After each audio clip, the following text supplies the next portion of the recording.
is perde in die hemel, so lees ons in die Bybel, van die ruiter op sy wit perd, Openbaring 19.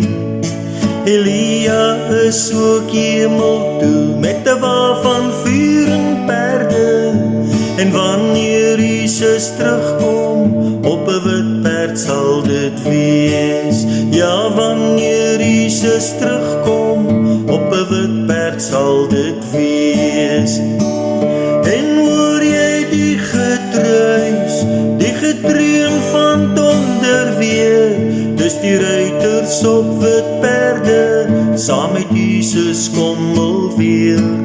Hy is die koning van die konings, prys sy groote naam, laat sy bruid haar gereed maak, vir die bruilof van die Lam. Laat sy bruid haar gereed maak, vir die bruilof van die Lam. Daar's 'n wit perd in die hemel, met 'n ruiter op sy rug, getroue en betroubaar, so word hy genoem. Die klere wat hy aan het, was met bloed deurweek, daar was 'n naam op hom geskrywe, sy naam die woord van God. En hoor jy die getruis, die getreun van donder weer, dis die ruiters op wit perde, saam met Jesus kom alweer.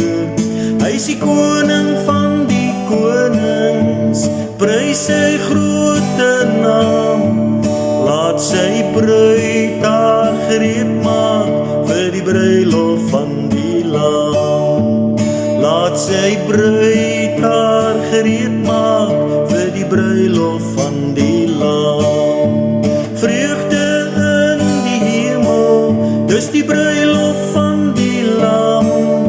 Geseënd is die genooides, prys die Here, prys sy naam.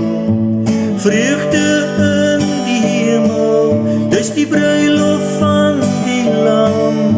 Geseënd is die genooides, dis die bruilof van die Lam.